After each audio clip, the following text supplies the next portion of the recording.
final video to solve the Rufus ISO image extraction failure error. If you are facing this problem while creating a bootable USB, stay with me. I will show you the simplest fix. And if you are new here, this is Rexisht. First, let me ask you, are you stuck with this extraction error every time you select your ISO file in Rufus? If yes, then this video is exactly what you need. I know how annoying it feels when Rufus stops and refuses to continue. Now let me explain why this happens. This error appears when the ISO file is corrupted or incomplete.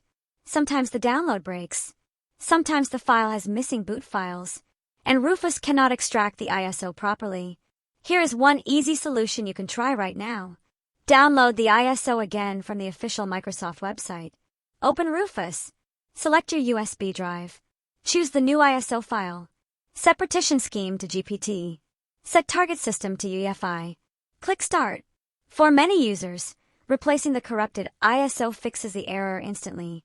If you want a full step-by-step video on the exact trick I used, comment below and let me know. Thanks for watching. This is Rexisht.